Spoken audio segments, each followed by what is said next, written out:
The conversations that happen at home can change the conversations that happen outside and down the street or across borders and around the world.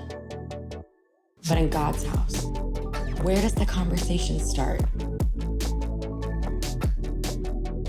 It starts with a dream placed by God, a dream meant to inspire us, to lead the world to Him, to do what only He can do.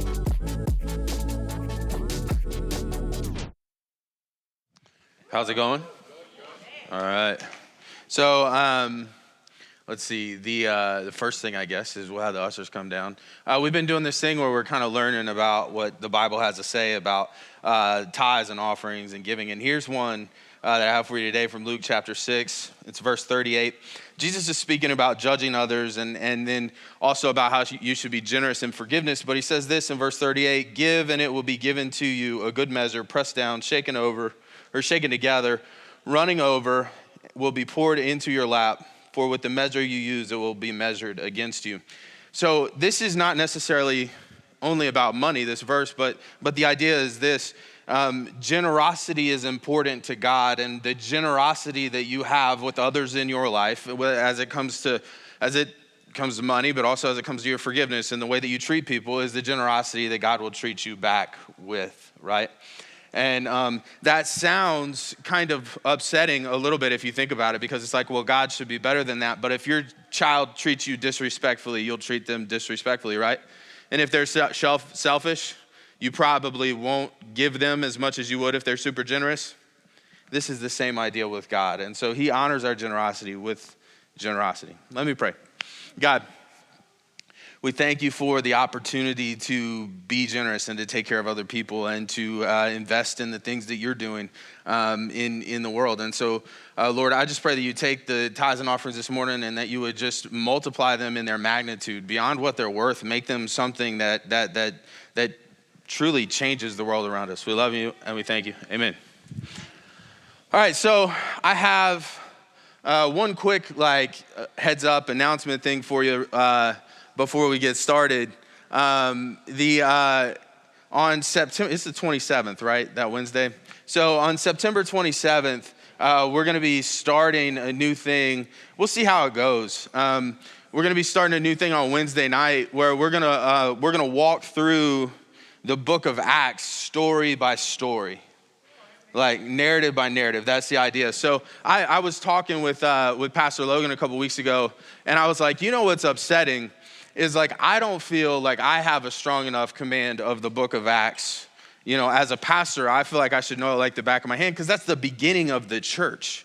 That's the very beginning. And I was talking about just how I was frustrated with how I think we get educated sometimes, because we get educated about the Bible in ways that you learn theological principles, but you don't always take the story and run it all together and have a full understanding of how it played out. And so that's what we're going to do in the book of Acts. So we're going to start September 27th. It'll be at 6:30. That coincides with youth group happening in this room. So we'll be in the kids wing. And so if you have kids in youth group, you have something to do if you want when they're here. But also we'll have childcare. So if you want to come out to that and you have little ones, they will be cared for while we're doing that. It'll be probably about an hour every week, and we'll just work through the book of Acts story by story. So I'm not quite sure how long that's going to take, but we're gonna work through it and we're gonna make it happen. So that's coming. Other than that, we're in the third week of this series, Big God, Big Dreams. The whole idea is this: I believe that God's given each one of us. I've said this every time. I believe that God's given each one of us a dream or dreams that He's put on our hearts. And these things can range, It can be Billy Graham-sized dreams where one day you're going to preach to 1 million people. Or it can be just the type of family that He's placed on your heart to build. At the end of the day, you're a part of kingdom work when that happens. It doesn't matter the scale. It's what God placed on your heart and your faithfulness in it. And so we feel like God's given each one of us at least one of these dreams, probably more. But I think a lot of times we fail to see them out. We fail to walk them out. We fail to make it happen, you know? And so we're kind of unpacking two things, like number one, why? And number two, like how do I see these things that God's placed in my heart the way that God sees them? So we started with just identifying whether or not something is a dream that's come from God. And then last week we talked about kind of the process, how it unfolds. And this week we're talking about the requirements. What's required to be a person who walks out this God dream idea? What's required of you, right? And so for that, we're gonna be walking through a portion of the story of Moses. So let me catch you up. Last week, we started with Abraham. Abraham is the father of the nation of Israel. He's the very first one. He has a son named Isaac. Isaac has two sons named Esau and Jacob. They end up fighting. They don't get along. Esau is kind of goes his own way. Jacob eventually begins to follow God. His name gets changed to Israel, and that is where the nation of Israel gets their name from. He has like 13 sons. The 12 tribes of Israel are named after his sons and grandsons. It's a weird the way that all the naming happens. It's a whole thing. But basically, at the end of Jacob's life, his whole family is living in Egypt. His son Joseph is second in command of the whole kingdom. This would have been the most powerful kingdom of the time. So he'd be like vice president, right? You get the idea. And they flourish. The family flourishes and grows and grows and grows. And then there comes a point where the Egyptians are like, there's way too many of these Hebrews here. We got to deal with this. And an edict comes from Pharaoh to kill all the baby boys to try to help the population be smaller. Not to help the population, to try to shrink the population. And so that's what's going to happen. All the Hebrew boys are going to be killed. And then there's this one baby named Moses, and his mom hides him in a basket and floats him down the river. Eventually, Pharaoh's daughter finds Moses floating down the river, and his sister's been following him to make sure he's okay.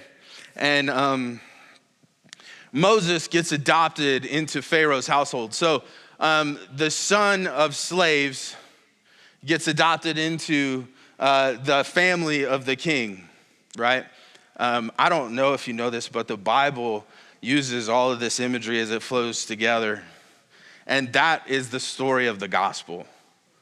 We are unworthy, but God has invited us into his family. But anyway, so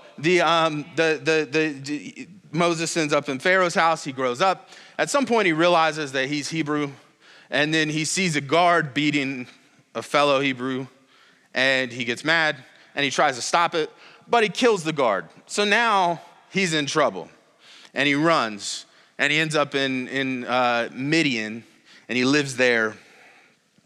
He gets married, and he's a shepherd. And that's kind of where the story picks up. We're going to be in Exodus chapter 3, and we're going to get halfway through chapter 4. I'm going to paraphrase the whole thing for you because you don't want to listen to me read for 20 minutes. So basically the way that this goes is Moses has been a shepherd, and he's out with the sheep, and he sees this bush that's on fire in the distance, right? But the thing about the bush is that the bush is not burning up. Like it wouldn't be, I'd assume that it wouldn't be that uncommon to see a bush on fire in the desert, you know, because it's hot and it's dry. But for it not to burn up quickly, that's a whole different story. And so this bush isn't burning up, so he walks up to it and he's like, what is going on? And then the bush talks to him. Moses, now that, Moses probably peed himself a little bit. You know what I'm saying? Like if a bush just started talking to you, that'd probably mess you up. You know, Moses.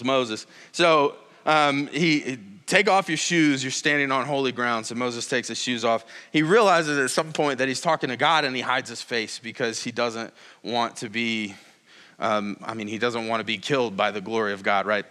And God says to him, you need to go back to Egypt and free my people. I've heard their cries, and I want them to be taken out of Egypt, and he's like,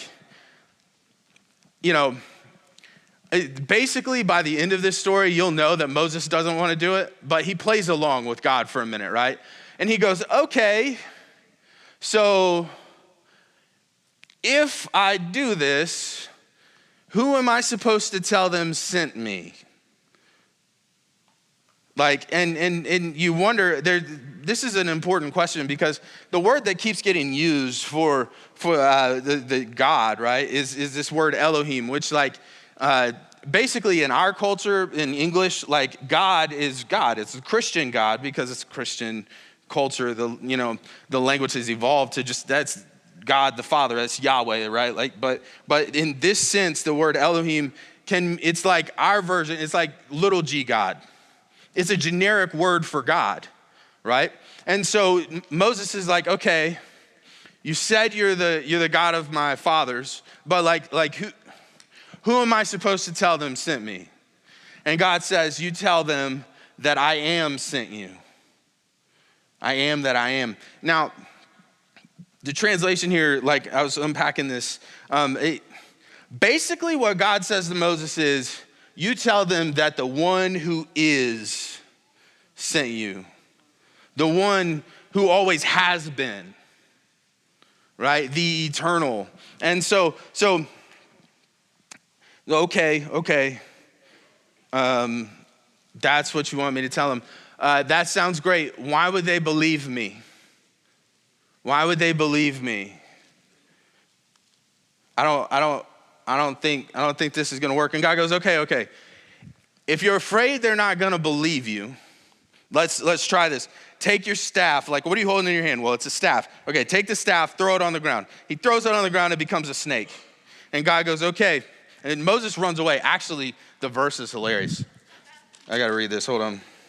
Signs for Moses. What is in your hand? A staff, he replied. The Lord said, throw it on the ground. Moses threw it on the ground, and it became a snake, and he ran from it.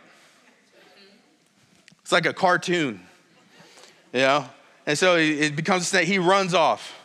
And God goes, hey, grab it by the tail. So he grabs it by the tail, and it becomes a staff again. If they don't believe you, use this sign. Okay, what if that doesn't work? He goes, put your hand in your cloak. So he puts his hand in his cloak, and then he pulls it out, and it comes out leprous. It comes out white and leprous. So Moses put his hand in his cloak, and when he took it out, his skin was leprous, and it became as white as snow. Now put it back into your cloak, he said. So Moses put his hand back into his cloak, and he took it out, and it was restored. So basically his hand goes from healthy, rotting, healthy. All right, that's cool, God. What if that doesn't work? Moses is stalling. He does not want to do this. So God goes, okay, one more. You get one more. So if those two don't work, this is the way this is what I want you to do. Go to the Nile, draw some water out of the Nile, pour it on the ground. It'll become blood on the ground. Okay. Right? So God gives them three things to do if they don't believe him. And Moses is kind of left to just say what he's thinking. And so he says this, pardon your servant. Pardon your servant, Lord. I have never been eloquent, neither in the past nor since you have spoken to your servant. I'm slow of speech and tongue. God, I have a stutter. I can't do this. He's still stalling. I got a stutter. I can't do it. You're going to want me to stand up in front of all these people and talk. I can't do it. I can't do it. The Lord said to him, who gave human beings their mouths? Who makes them deaf or mute? Who gives them sight or makes them blind? Is it not I, the Lord? Now go, I will help you speak and will teach you what to say. Now Moses is 100% out of options. I got these crazy signs and wonders I can do. God told me that he made my mouth so it'll work fine. And he just says, hey, God, please send somebody else. I don't wanna. And then God says to him, what about your brother, Aaron the Levite? I know that he can speak well, and he is already on his way to meet you. He will be glad to see you. You shall speak to him and put words in his mouth. I will help both of you speak and will teach you what to do. He will speak to the people for you, and it will be as if he were your mouth and as if you were God to him. But take this staff in your hand so that you can perform the signs with it. So God meets Moses a little bit where he's at, but that was God's plan all along, right? Because Aaron's already on the way. So what we got to do is kind of unpack what is it? What are the requirements, right? What's laid out for Moses? The first one is the most obvious and simple one. You have to know his voice. You have to know God's voice. We talked about the discernment part, right?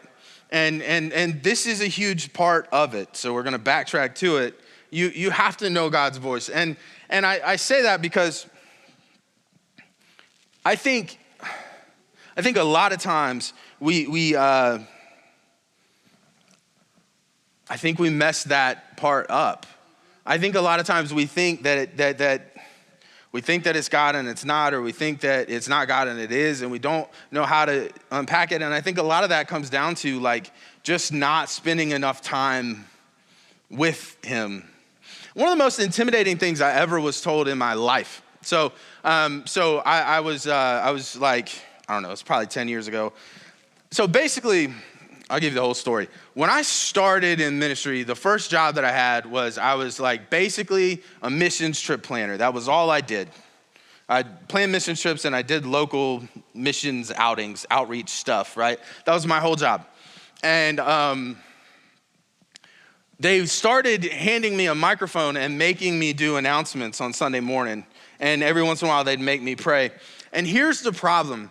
I had the most overwhelming fear of standing in front of people and talking. It was torture. Like I would walk into church knowing that they were going to make me do announcements. And here's the thing, my boss Chris Wagnon, he would wait. We had at the time 3 services at the church. So it was 9, 11, and 1. You can imagine that the 1 o'clock service had like 3 people in it. Everybody else was at lunch or watching the game, right?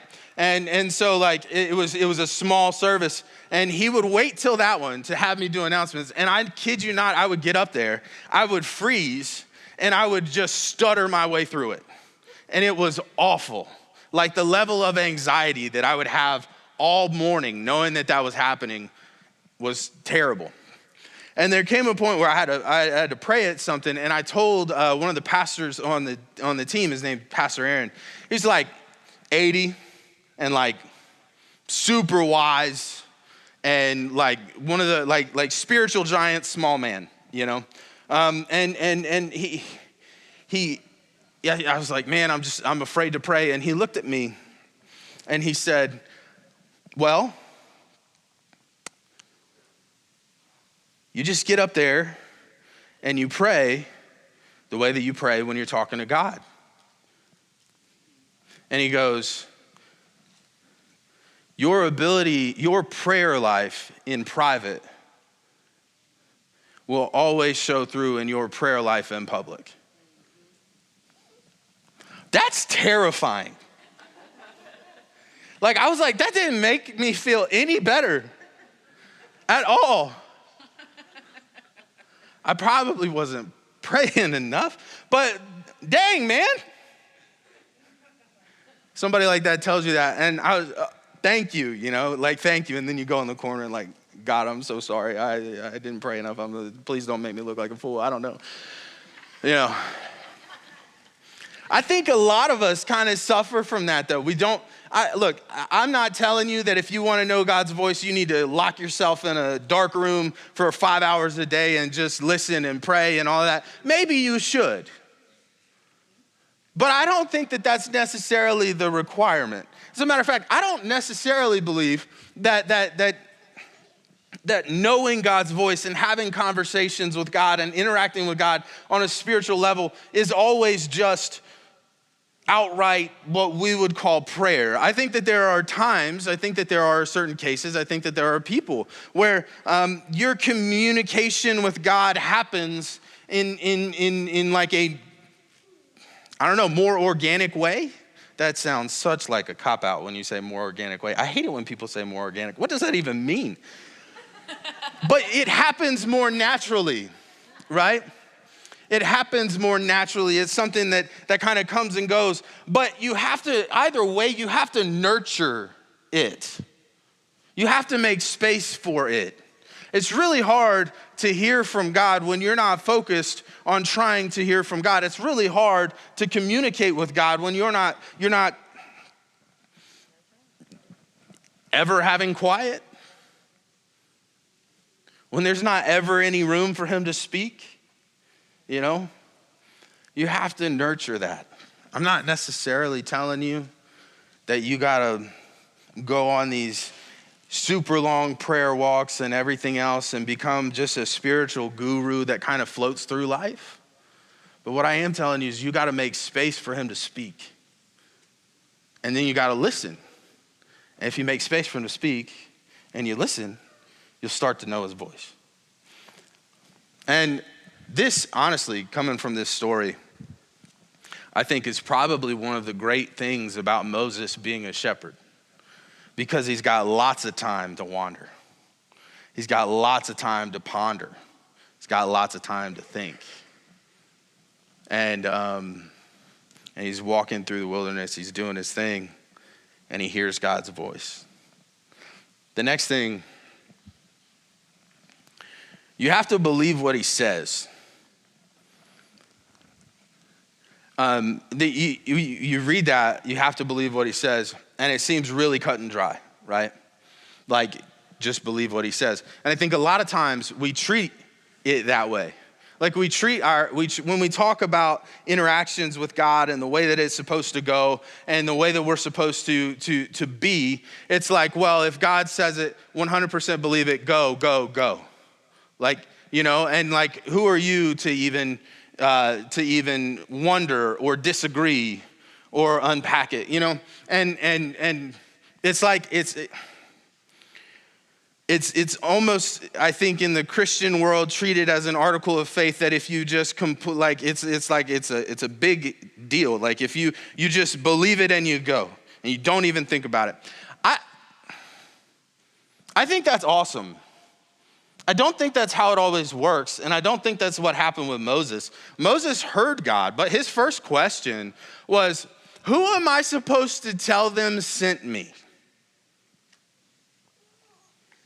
Could you give me your name, please?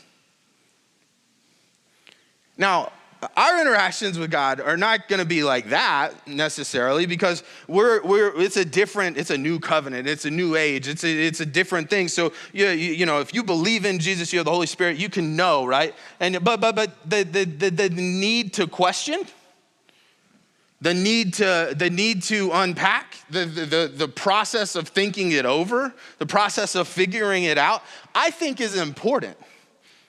I think it's important that you work through what you got to work through to believe him. I think that there are,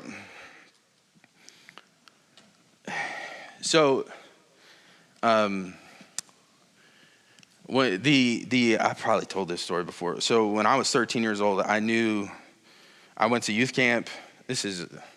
So I went to youth camp, and at the time, this youth camp, it was like every Thursday. So like Wednesday was the altar call. You want to get saved, you're going to get saved on Wednesday. Thursday was the altar call. If you feel like God's calling you into ministry, that was the altar call, Thursday. So Thursday comes, and they do that. If you feel a call into ministry, you come down, and did a whole sermon driving towards that and all this stuff. And I was like, okay. And I didn't want to go. I went down. I didn't want to go down. Like I knew God was calling me to that, right? And I went down, and then after service, so If you've never been to youth camp, it's basically like this. If you walk down to the altar, the requirement is that you cry and snot everywhere, while all of your friends gather around you and lay hands on you and look spiritual and pray, but probably are just like sitting there thinking, it's so hot. That's pretty much the way it goes. And so that's what's happening, right? But I'm sitting down there and I'm pretty much like chilling. I know I'm called to do this. I know this is what I'm supposed to do, whatever, but I don't want to be down here right now. Service ends, I walk out the sanctuary, then I start crying. Because here's the deal, I grew up a pastor's kid. I have an idea of how much this costs. I have an idea of how hard this is gonna be.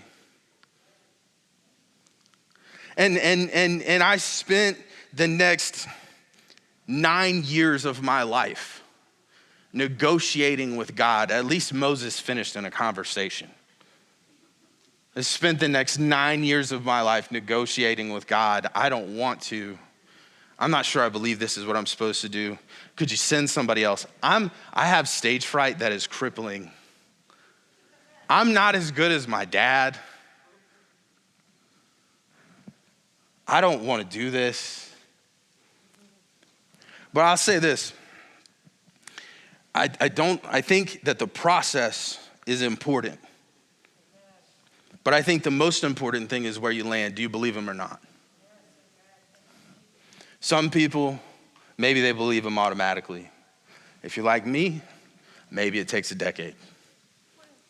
But do you believe him or not? And the last thing, which kind of folds into it, what I was just saying, you have to become what his plan requires. And that's kind of where Moses lands at the end of this story. And ultimately, this is the hardest one. This is the most costly one. If you believe that God's placed a dream on your heart, for you to fulfill it, you'll have to become what that dream requires of you. And Moses, on some level, recognizes this in his response to God because he stalls and he says, listen, I can't speak. And then he finally just says, please choose someone else. You see, when he had left Egypt, he rescued that slave that was being beaten by killing his guard, his handler. But then the other Israelites started mocking him. So he left Egypt running because he knew he'd be killed by the government and feeling completely rejected and alone and on his own because his own people didn't want him. And so it's got to be shoved in that pain somewhere. He knows what this is going to cost, and he's spent the majority of his life to this point hiding from that, away from that. And so you want me to go back in there and lead them. They're going to see me as a pretender because they already did. And the Pharaoh's probably going to want, he's at least going to want to make me shut up, and he might want to kill me. I don't know, like, God, you must have chose the wrong person. I don't know that I can do this. And then at the end of it, God just says, listen, I'm sending Aaron with you. You two can work together. This is the plan. And Moses is left at this point understanding that he's just going to have to become what this plan is going to require him to become.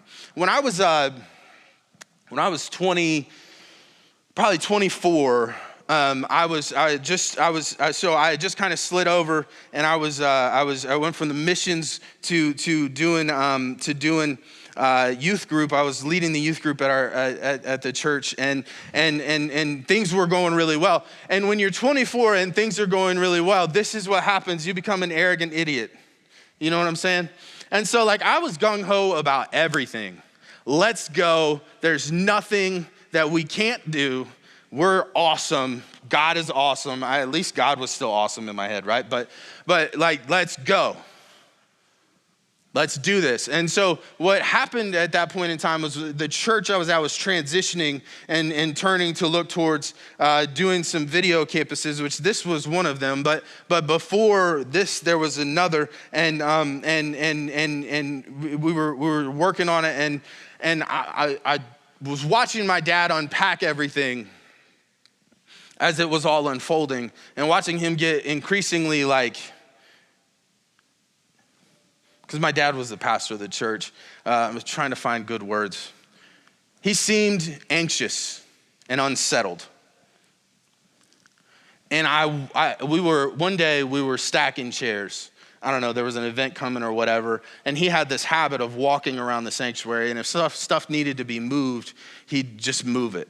That was what he would do. And so, the man's walked hundreds of miles around that room and just prayed, And so I walked in while he was doing that, and he was kind of moving some chairs. And I walked up to him, and I'm like, what's wrong with you, man? Why are you feeling that way? And he just looked at me and he goes, Robert, every time this church hits a new phase of life and God calls us to do something a little bit different, my greatest struggle is whether or not I'm willing to become the man that will require. And he said, maybe that's wrong of me, but it just is what it is. And I remember walking away from that conversation and saying to myself, I will never slow down because I'm afraid of what the next thing will require of me. And then I remembered getting real responsibility and being paralyzed and slowing down. I was 24 and I was arrogant.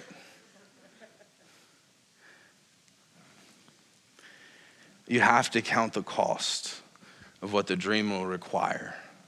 Because if you don't, one day when you do, you'll be bitter. You'll resent it. The devil will take the opportunity that you give him by not counting the cost, and he will turn it on you, and you will resent the very thing that God has blessed you to be a part of. But you always have to say, yes, I will become what I need to become. You count the cost because that's responsible, that's intelligent. And then you pay it because you're a good and faithful servant. That's the main requirement. Whatever the price it is that God has put in front of you, whatever the price it is to see the dream that he's put on your heart, pay the bill. Just pay the bill. There's nothing that you will ever do that will be more fulfilling and more impactful than doing what God's called you to do. And whatever the bill is, doesn't matter. At the end of the day, it doesn't matter. If it's what God's called you to, then the cost will be worth it. Can I pray with you? God, make us wise. Make us wise first, so that we can know your voice and we can discern your direction and we can move towards becoming the people you've called us to become. And once the wisdom in us has grown and come to fruition, God, let us be bold and courageous enough to pay whatever the cost it is that you're asking us to pay to become the person you're asking us to become, so that we can fulfill the plan that you've put on our lives. God, let us grow into the people you need us to be to do what you want us to do, and let us be fearless in our pursuit of it. We love you. We thank you. Amen.